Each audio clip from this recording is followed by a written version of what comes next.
Kami dari Sinar Grafika, penerbit dari Etika yang melembaga sendiri. Boleh dijelaskan nggak Prof, kira-kira kenapa sih untuk berbagai kalangan sivitas harus membaca buku ini, Prof?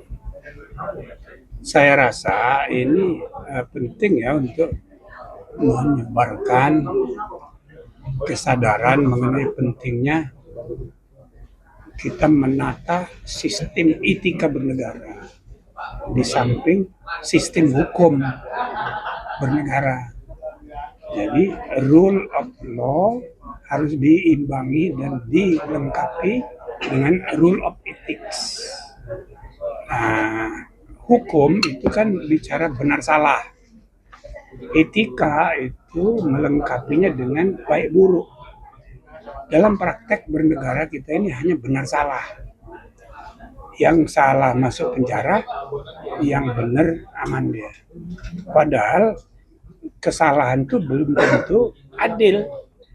Orang yang masuk penjara itu kadang-kadang bukan penjahat, cuma orang yang sekedar salah. Gitu kan? Jadi harus dipisah, dibedakan antara benar salah dengan baik buruk.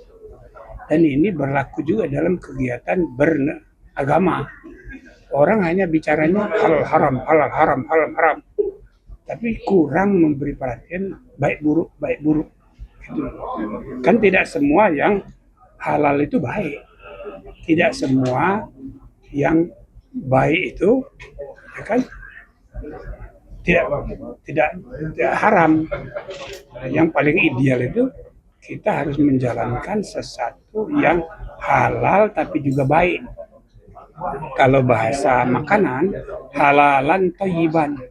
Tapi dalam praktek orang hanya bicara halal haram, halal haram.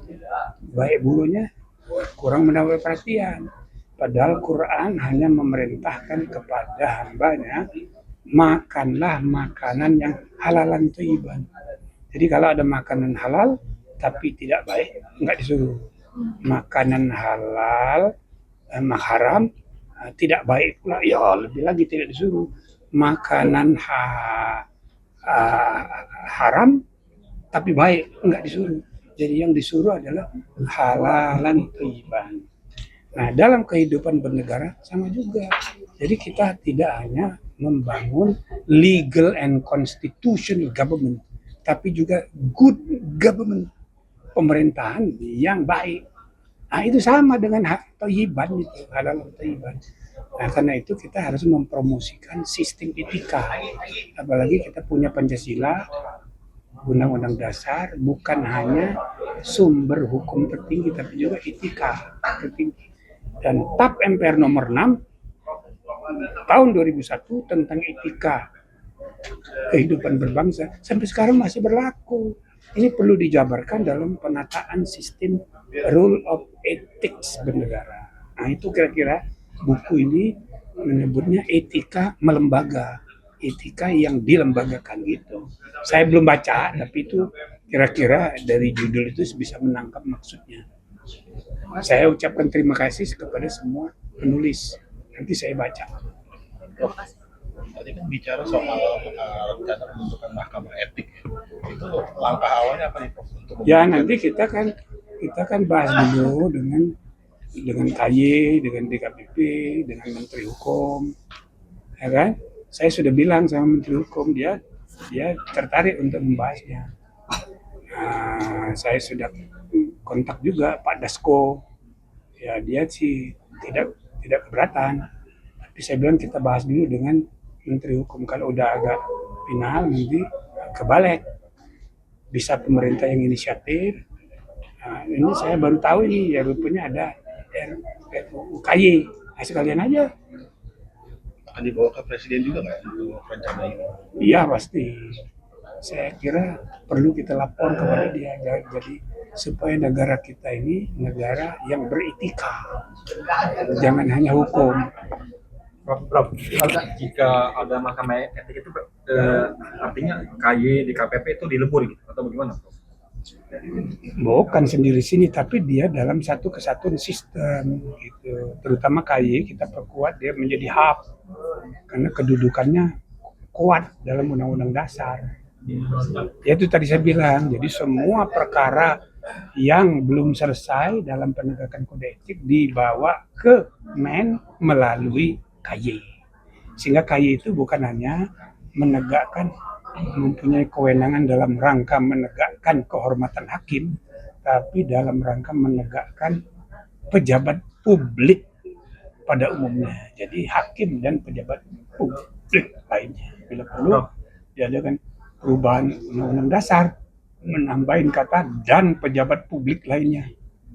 Ini kan Mahkamah Etik kan yang Mahkamah Etik Nasional ini kan mencakup seluruh pejabat publik ya Prof. Ini apakah juga mencakup DPR legislatif? Iya termasuk DPR kan juga begitu. Berarti MKD yang ada di DPR apakah masih perlu? Enggak, tetap masing-masing itu tetap cuma finalnya di Men. Jadi kalau ada yang tidak puas putusannya dibawa ke Men gitu. Ini hanya tempat banding tertinggi, banding terakhir. Sambil menata sistemnya, sistem penegakannya bagaimana, sistem kode etiknya bagaimana. Karena kode etik ini kan beda-beda. Setiap organisasi tidak sama. Misalnya jaksa sama advokat sama hakim kan lain. Kalau di mata advokat semua orang bersalah sampai terbukti benar. Kalau di mata advokat semua orang benar sampai terbukti salah, kan gitu. Maka substansi kode etiknya beda-beda. Nah, tapi ini kan perlu penataan supaya ada keterpaduan. Bukan hanya pejabat negara, juga organisasi profesi, notaris, kan? Mudah-mudahan kayak advokat, kalau sistem etikanya jadi satu, penegakannya jadi satu, nggak perlu pecah belah kayak sekarang. Prof, mungkin ingin bertanya sedikit update Prof terkait dengan Komisi Percepatan Informasi Polri ini sebenarnya update-nya seperti apa sih Prof? Ya udah selesai kami kerjanya, tinggal menunggu waktu presiden. Berarti hasil laporannya apakah sudah sampai ke presiden? Belum. Sebab ada usul supaya jangan diserahkan secara tertulis, nanti bocor. Lalu berarti Nanti kita tunggu waktu.